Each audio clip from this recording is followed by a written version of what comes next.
जब तक ownership transfer नहीं हुई तब तक सेल कंप्लीट नहीं हुई। सेल कंप्लीट होने के लिए ओनरशिप का ट्रांसफर होना बहुत जरूरी है। दूसरा, ओनरशिप कब ट्रांसफर हुई है इस बात का पता लगाना भी जरूरी है। क्यों?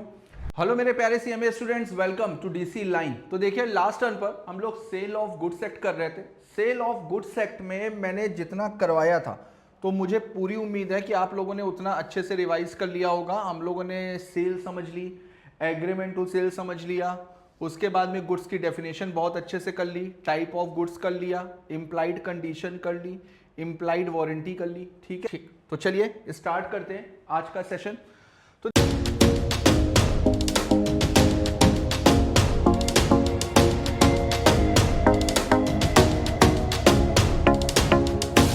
देखिए, नेक्स्ट आता है सबसे पहले सेक्शन 13, छोटा सा सेक्शन है, condition may be treated as warranty. क्या कभी ऐसा हो सकता है कि कंडीशन को वारंटी की तरह से ट्रीट किया जाए? बिल्कुल हो सकता है भाई। कंडीशन और वारंटी में हम लोगों ने क्या पढ़ा था? कंडीशन में हम लोग कॉन्ट्रैक्ट को रेपुडिएट करवा सकते हैं, कॉन्ट्रैक्ट को कैंसिल करा सकते हैं और अपने पैसे वापस ले सकते हैं क्योंकि हमारी कंडीशन का वायलेशन हो रहा है। वारंटी के केस में क्या होता है? वारंटी के केस में हम केवल और केवल कॉम्पनसेशन के लिए जा सकते हैं, वहां पर कॉन्ट्रैक्ट को कैंसिल नहीं करा सकते हैं। तो यहां पर देखिए क्या बोल रहा है, condition may be treated as warranty, यानी यहां पर हम लोग कंडीशन को वारंटी की तरह से ट्रीट कर रहे हैं। तो जैसे मैंने आपको शायद लास्ट टाइम पे कार वाला एग्जांपल दिया था कि भाई मैं कार खरीदने गया, मैंने बोला कि भाई मेरे को ऐसी कार चाहिए जिसका 25 किलोमीटर पर लीटर का माइलेज होना चाहिए। ठीक, तो मेरा ये मेन पर्पस हो गया, तो इसको क्या बोलेंगे? कंडीशन बोलेंगे। अब उसने बोला कि सर इसकी गाड़ी का एसी बहुत अच्छा है, म्यूजिक सिस्टम बहुत अच्छा है, बूट स्पेस बहुत अच्छा है, तमाम तरीके को उसने अलग अलग उसने फीचर्स बताए। मैंने कहा ठीक है भाई दे दो। मैंने गाड़ी खरीद ली। अब जब मैं घर पे गाड़ी लेकर के आया, 15 दिन चलाई, तो मैंने जब उसका एवरेज निकाला तो पता चला 20 किलोमीटर पर लीटर का आ रहा है। कंडीशन क्या थी? 25 किलोमीटर की। आ कितना रहा है? 20 किलोमीटर। लेकिन मुझे लगा यार चलो 5 ही किलोमीटर का तो फर्क है, लेकिन गाड़ी के जो बाकी के फीचर्स हैं, जो गाड़ी के बाकी के फंक्शंस हैं, वो बहुत अच्छे लगे। तो गाड़ी वापस करने का मेरा मन नहीं था कि यार गाड़ी को वापस करें। तो मैंने सोचा चलो अच्छा एक काम करते हैं, कॉम्पनसेशन ले लेते हैं। गाड़ी वापस नहीं करेंगे, कॉम्पनसेशन ले लेते हैं। तो यहां पर मैंने क्या किया, मैंने कॉन्ट्रैक्ट को कैंसिल ना करा करके कॉम्पनसेशन के लिए गया। तो इसका मतलब मैंने कंडीशन को ट्रीट किया कैसे? वारंटी की तरह से ट्रीट किया। तो यही बताता है सेक्शन 13। तो देखते हैं एक बार। If buyer choose to accept goods despite breach, तो अगर आप ब्रीच होने के बावजूद अगर आप गुड्स को एक्सेप्ट कर रहे हैं, गुड्स को रखना पसंद कर रहे हैं, गुड्स को कंटिन्यू कर रहे हैं, तो वहां पर कंडीशन वारंटी की तरह से ट्रीट होगी। और दूसरा, अगर कॉन्ट्रैक्ट इनडिविजिबल है, इनडिविजिबल का मतलब वो सेपरेट नहीं हो सकता, कॉन्ट्रैक्ट सेपरेट नहीं हो सकता, तो वहां पर बायर को फिर गुड्स एक्सेप्ट करने पड़ेंगे, फिर कॉन्ट्रैक्ट को आप कैंसिल नहीं कर सकते। जैसे सपोज करिए कि मैंने बासमती राइस का ऑर्डर दिया, ठीक है, अब सामने वाले ने बासमती राइस के बजाय कोई ऑर्डिनरी राइस भेज दी, तो कंडीशन का वायलेशन हो गया। लेकिन उसी समय मेरे पास में एक बायर आया, उसने मेरे से कहा कि सर ये राइस मुझे बड़े पसंद है, मैंने प्रॉफिट लगा करके आधे राइस उसको बेच दिया। ठीक, अब अगर सपोज करो कि मैं कंडीशन में जाता, ब्रीच ऑफ कंडीशन में जाता, तो मुझे कॉन्ट्रैक्ट को कैंसिल कराना पड़ता। अब अगर मैं कॉन्ट्रैक्ट को कैंसिल कराता तो सामने वाला ये कहता कि भाई ठीक है आप कॉन्ट्रैक्ट को कैंसिल करा रहे हो, आप पूरे के पूरे राइस मेरे को वापस कर दो, आप पूरे के पूरे राइस मेरे को वापस कर दो, हम आपको पैसे दे देते हैं। अगर भाई चलो कोई नुकसान हुआ है तो उसका कॉम्पनसेशन भी ले लो। अब लेकिन भाई मैं तो आधे राइस बेच चुका हूं, जब मैं आधे राइस बेच चुका हूं तो मैं उसको पूरे राइस वापस कहां से करूंगा? तो वहां पर बेटा फिर मुझे गुड्स को एक्सेप्ट करना पड़ेगा। तो अगर किसी को भी, अगर हम कॉन्ट्रैक्ट को कैंसिल करवाएंगे तो मैं पूरे का पूरे गुड्स वापस करने पड़ेंगे ना। तो अगर आप गुड्स को बेच चुके हो, गुड्स से प्रॉफिट भी कमा चुके हो, तो अब आप क्यों कैंसिल करा रहे हो? तो ऐसी सिचुएशन में भी बायर को गुड्स एक्सेप्ट करने पड़ते हैं। डन है? तो अब देखिए नेक्स्ट नेक्स्ट आता है doctrine of caveat emptor. कैवेट emptor का मतलब क्या होता है? जागो ग्राहक जागो। जागो ग्राहक जागो का मतलब कस्टमर का अवेयर होना बहुत जरूरी है। कैवेट एम्प्टर का मतलब होता है let the buyer beware. Buyer को हमेशा गुड्स को खरीदते समय सावधान रहना चाहिए। अगर गुड्स को खरीदते समय बायर कोई बेवकूफी कर रहा है तो फिर उस बेवकूफी की कोई भी रेमेडी नहीं है। फिर वहां पर बायर सेलर से कुछ भी ना तो क्लेम ले सकता है, ना ही कॉम्पनसेशन ले सकता है। देखो, कहीं पर भी आपने ऐसा पढ़ा हुआ है क्या कि कोई आदमी अपना खराब सामान नहीं बेच सकता? बिल्कुल बेच सकता है भाई। अगर मेरे घर में कोई सामान खराब हो गया है तो क्या मैं उसको बेच नहीं सकता? बिल्कुल बेचूंगा, और बेच करके मैं नया सामान खरीद लूंगा। तो कहीं पर भी ऐसा नहीं लिखा हुआ है। लेकिन ये खरीदने वाले की समझदारी है ना, कि वो सोच समझ करके, देखभाल करके चीजों को खरीदे। और अगर वो जानबूझ करके कोई बेवकूफ़ी कर रहा है तो फिर भाई उसकी कोई भी रेमेडी नहीं, क्योंकि ये चीज़ मैंने आपको कई बार बताई है कि बेवकूफ़ी की और नेग्लिजेंस की, लापरवाही की कोई भी रेमेडी नहीं होती। तो देखते हैं एक बार। In business laws the phrase caveat emptor stands for let the buyer beware. इसको बस आपके में तो क्या एमसीक्यू आना है, पूरी थ्योरी पढ़ने का कोई मतलब नहीं, बस आपको शब्दों का मतलब समझ में आना चाहिए। तो कैवेट एम्प्टर का मतलब let the buyer beware. It means buyer should be very careful in a contract of sale while purchasing the goods. The buyer should check the goods carefully. If a buyer purchases the goods and after he comes to know that the same are defective, then the seller will not be responsible for this defect. तो अगर buyer ने goods को check नहीं किया है खरीदते समय तो फिर उस केस में सेलर की कोई भी गलती नहीं मानी जाएगी। The object of this principle is to make the buyer more careful in purchasing. It is his duty that he should check the quality and fitness of the commodity which he needs. जिस चीज़ की आपको ज़रूरत है आप उसको check करके खरीदो। आप खुद ये चेक करो कि आपकी नीड उससे पूरी हो रही है कि नहीं हो रही, और अगर उसमें अगर कोई भी लापरवाही करी तो फिर उसकी कोई भी रेमेडी नहीं होगी। आगे देखो एग्जाम्पल एक बार देख लेते हैं। Suppose Ram bought 10 breads from a grocer. Out of those 10, 2 were stale.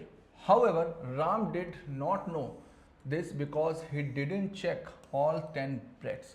अब देखो उसने 10 ब्रेड खरीदी, 10 में से 2 जो हैं वो स्टेल थी, यानी कि पुरानी थी, खराब हो चुकी थी। तो लेकिन अब उसकी गलती क्या थी, उसने चेक करी नहीं ब्रेड को। अब जब चेक नहीं किया तो उसने उसको पे भी कर दिया पूरा।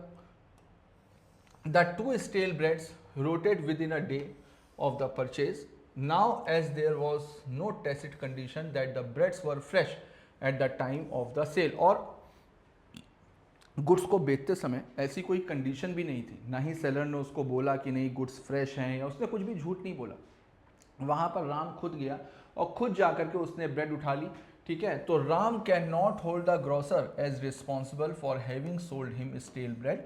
It was Ram's basic duty to check the bread and not depend on the grocer to tell him the truth. तो वहाँ पर वो ग्रोसर के ऊपर डिपेंड नहीं रहेगा कि ग्रोसर अपनी मर्जी से सच बताए, ठीक है। हाँ, लेकिन अगर ग्रोसर ने झूठ बोला होता, कुछ डिफेक्ट को छुपाया होता, तो फिर वहाँ पर तब तो फ्रॉड वाला लगता। हम लोगों ने फ्री कंसेंट में पढ़ा है ना फ्रॉड, तो फिर वहाँ पर फ्रॉड होता।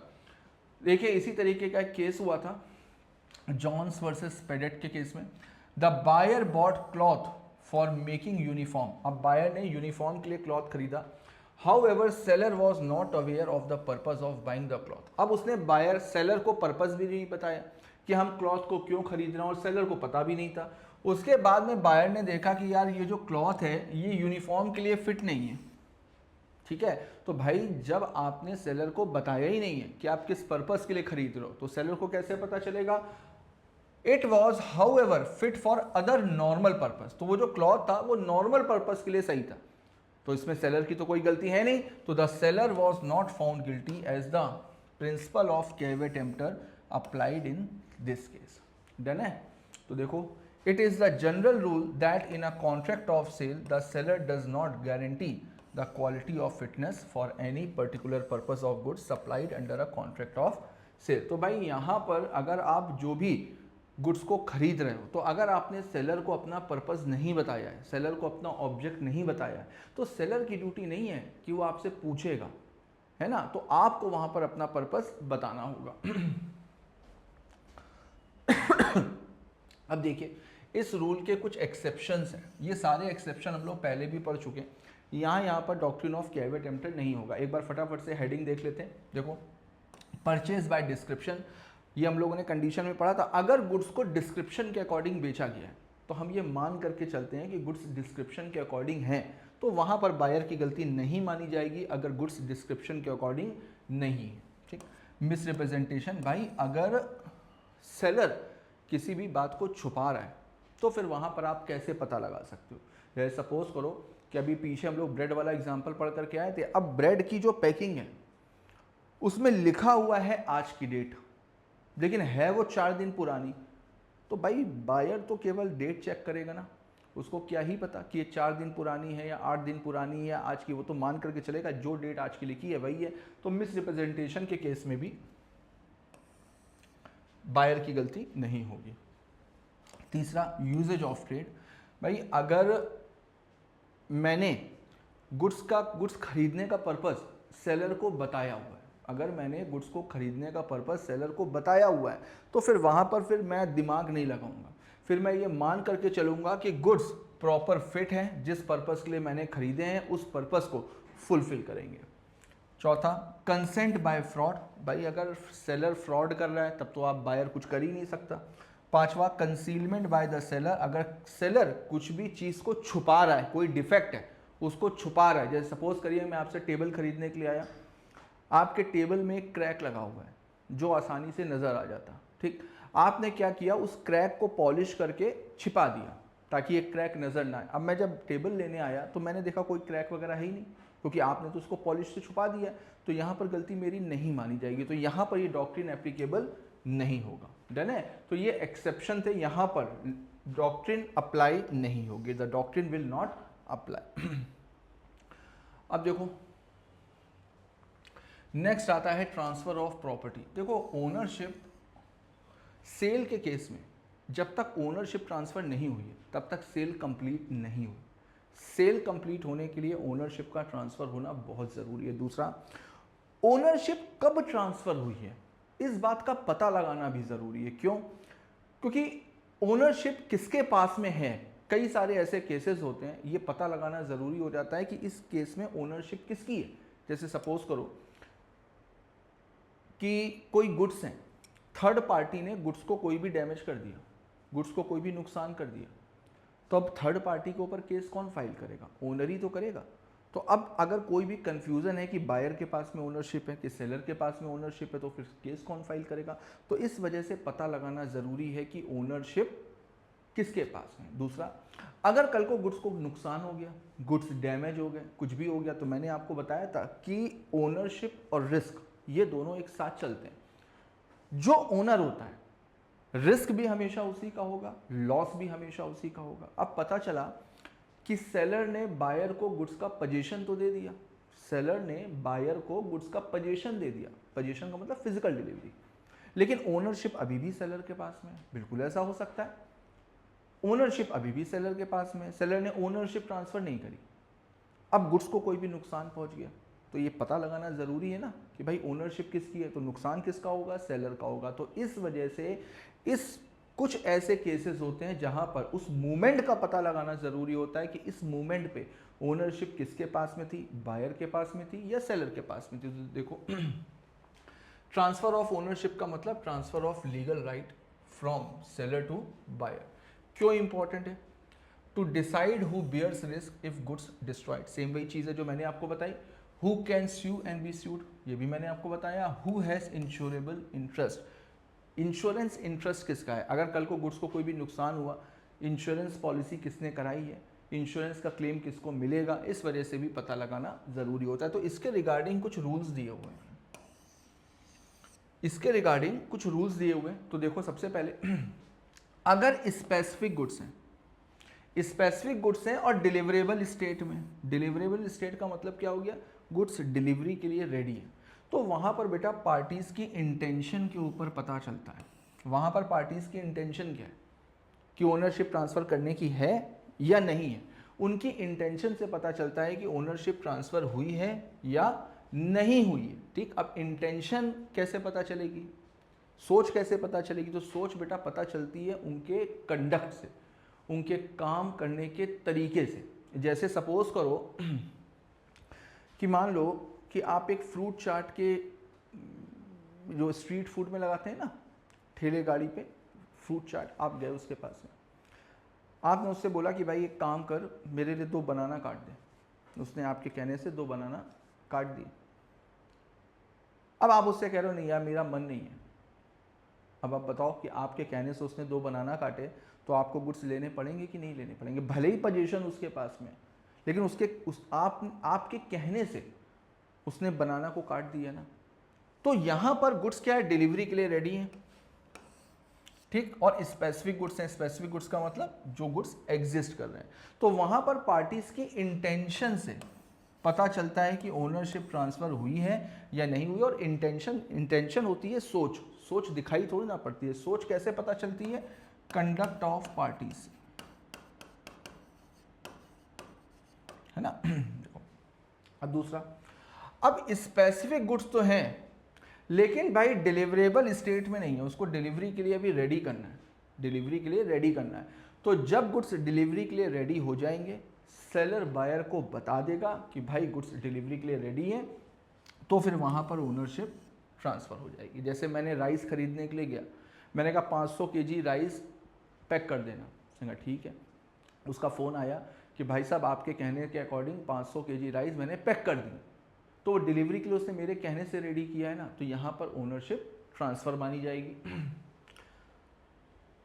अब देखो अनअसर्टेन गुड्स, अनअसर्टेन गुड्स का मतलब क्या होता है, जो गुड्स अभी आइडेंटिफाइड नहीं है, जो गुड्स अभी बल्क में, तो वहां पर ओनरशिप कैसे होगी। तो देखो अनअसर्टेन गुड्स को जब तक एप्रोप्रिएट नहीं किया जाएगा, अनअसर्टेन गुड्स को जब तक असर्टेन नहीं किया जाएगा, तब तक ओनरशिप ट्रांसफर नहीं होगी। जैसे मैंने लास्ट टाइम पे भी एग्जांपल दिया कि मैं एक टीवी खरीदने के लिए गया, वहां पर 500 टीवी लगे हुए हैं इतने बड़े शोरूम में, तो अभी तो वो 500 टीवी तो बल्क में ना, मुझे नहीं पता इसमें से कौन सा टीवी मैं खरीदूंगा, तो वो टीवी मेरे लिए क्या हो गया, अनअसर्टेन, पता नहीं कौन सा लेंगे।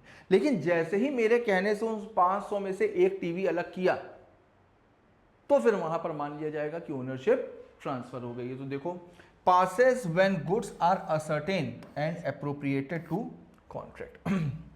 नेक्स्ट देखो गुड्स सेंट ऑन अप्रूवल और सेल और रिटर्न बेसिस। तो अगर गुड्स को इस कंडीशन पे बेचा गया है कि भाई या तो रख लो और या वापस कर दो, या तो रख लो और या वापस कर दो, तो वहां पर जैसे ही बायर अप्रूव कर देगा कि ठीक है मैं रख रहा हूं, ठीक है, या कोई टाइम फिक्स था कि भाई गुड्स को रखना हो तो रख लो, वापस करना हो तो वापस कर देना, 2 दिन का समय दे रहे हैं, 2 दिन में बता देना। तो अब 2 दिन बीत गए, आपने कोई जवाब नहीं दिया, तो इसका मतलब क्या हुआ, इसका मतलब हुआ आपने गुड्स को अप्रूव कर लिया, तो वहां पर भी ओनरशिप ट्रांसफर हो जाएगी अगर गुड्स को रख लो या वापस कर दो की कंडीशन पर बेचा गया। डन है। आगे देखो, अब देखो डिलीवरेबल स्टेट का मतलब क्या होता है। डिलीवरेबल स्टेट का मतलब गुड्स को डिलीवरी के लिए रेडी करना, यानी गुड्स डिलीवरी के लिए एकदम तैयार है। तो देखो goods in such a condition that the buyer is bound to take delivery, ठीक। रिस्क फॉलोज ओनरशिप, ये चीज मैं आपको पहले ही बता चुका हूं। Risk passes with the property, risk हमेशा ओनरशिप के साथ में ट्रांसफर होगा। देखो if goods are destroyed after sale but before delivery, loss falls on buyer. Ownership transfer हो चुकी है लेकिन डिलीवरी नहीं हुई है, तो ओनरशिप किसकी है, बायर की, लॉस किसको होगा, बायर को। ट्रांसफर ऑफ टाइटल, देखो नेक्स्ट है transfer of title, section 27 to 30, sorry section 27 to 30। जो चीज आपकी है ही नहीं, क्या आप उसको बेच सकते हो, नहीं बेच सकते ना भाई। किसी को भी बेचने के लिए, अगर ये पेन मेरा है, मैं आपको 2 दिनों के लिए यूज करने के लिए दे रहा हूं, क्या आप इसको किसी थर्ड पर्सन को बेच सकते हो, नहीं बेच सकते ना। जो चीज़ आपकी है ही नहीं, आप उसको कैसे बेच सकते हो। तो यहाँ पर ट्रांसफर ऑफ टाइटल के लिए मेन जो रूल है, जो जनरल रूल है वो ये, no one can transfer a better title than he himself has. अगर आपके पास में किसी चीज़ की ओनरशिप नहीं है, टाइटल का मतलब ओनरशिप, अगर आपके पास में किसी चीज़ की ओनरशिप नहीं है तो आप उसको किसी भी दूसरे पर्सन को ट्रांसफ़र नहीं कर सकते। इसको लैटिन टर्म में बोलते हैं nemo dat quod non habet, nemo dat quod non habet. इसको याद रखना, एमसीक्यू में पूछा जा सकता है। अब लेकिन कुछ एक ऐसी सिचुएशंस हैं, कुछ एक ऐसी सिचुएशंस हैं जहां पर अगर आपके पास में ओनरशिप नहीं भी है तो भी आप गुड्स को ट्रांसफर कर सकते हो। देखते हैं कौन कौन सी सिचुएशन है। सबसे पहले तो sale by mercantile agent. Sale by mercantile agent हम लोगों ने प्रिंसिपल और एजेंसी पढ़ा है ना, कि भाई अगर एजेंट ऑथराइज्ड है, अगर एजेंट ऑथराइज्ड है, प्रिंसिपल ने उसको अथॉरिटी दी है, तो एजेंट गुड्स को बेच सकता है। अब वहां पर बेच कौन रहा है? एजेंट। ओनर कौन है? प्रिंसिपल। तो यहां पर एजेंट के पास में ओनरशिप होना जरूरी नहीं है, लेकिन हाँ उसने ओनर की कंसेंट ली हो और ओनर ने उसको ऑथराइज किया हो, ठीक है, क्योंकि अगर वो अपनी अथॉरिटी के बाहर बेचेगा तो फिर वो वैलिड नहीं है।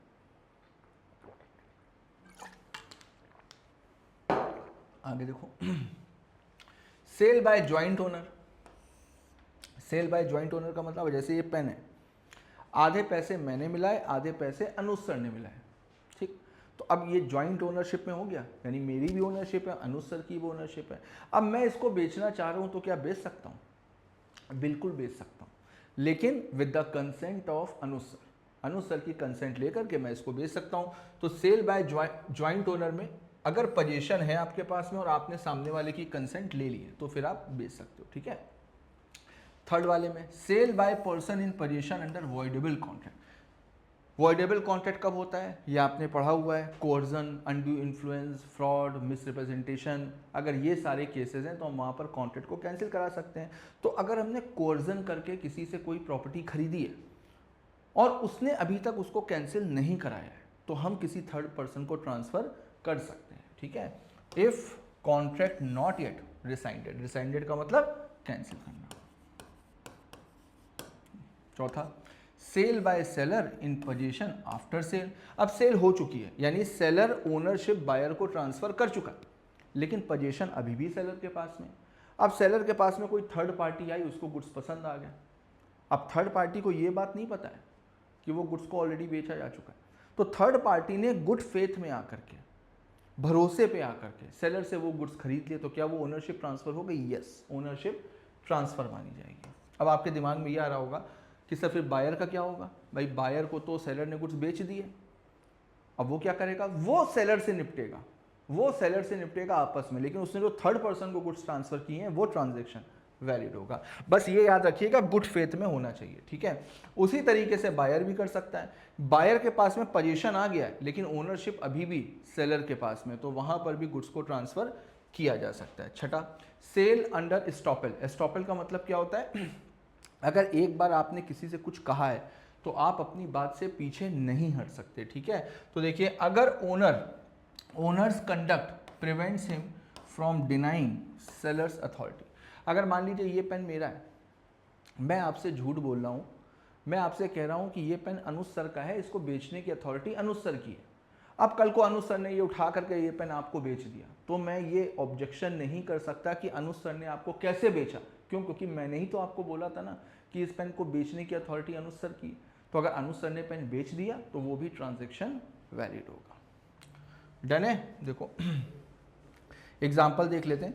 If a car dealer sells 20 car with B's permission to show it to the buyer to see in good faith, C gets valid title. Done है?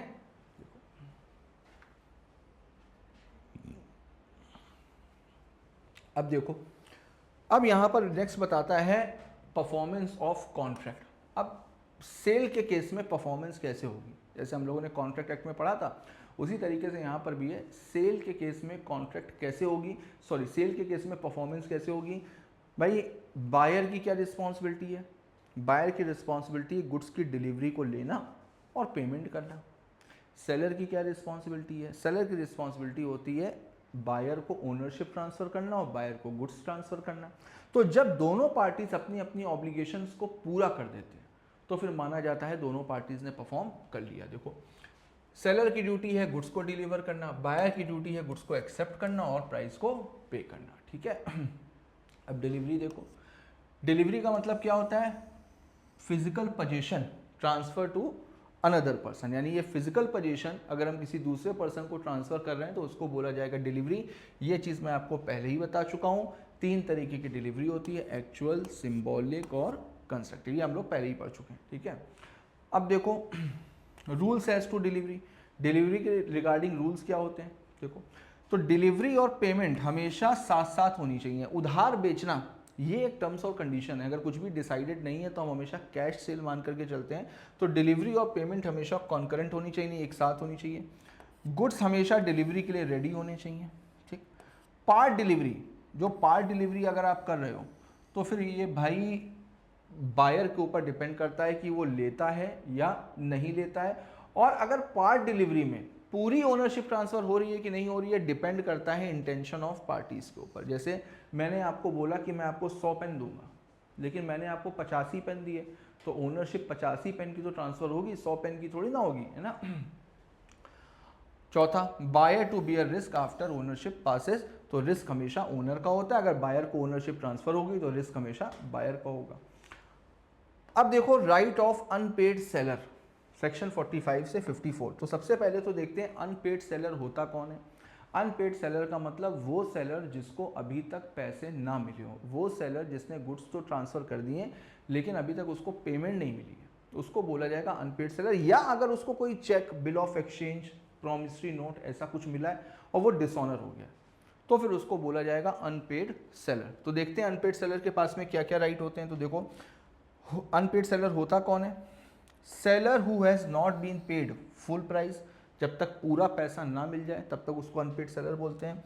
और हुज बिल और चेक डिसऑनर। अब सबसे पहले देखो सेलर के पास में दो तरीके के राइट्स होते हैं। एक राइट होता है गुड्स के अगेंस्ट में और एक राइट होता है बायर के अगेंस्ट में। और इन दोनों में से किसी एक पर आप एक्सरसाइज कर सकते हो। या आप गुड्स के अगेंस्ट में कर लो। गुड्स के अगेंस्ट का मतलब आप गुड्स को वापस लेना चाह रहे हो, भाई तुम मेरे पैसे नहीं दे रहे हो, मेरा सामान मेरे को वापस कर दो। बायर के अगेंस्ट में लेना चाह रहे हो तो बायर के ऊपर हम प्राइस के लिए सूट फाइल कर सकते हैं, ठीक है। तो सेलर के पास में दो तरीके के राइट्स होते हैं, राइट अगेंस्ट गुड्स और राइट अगेंस्ट बायर। तो देखते हैं एक बार।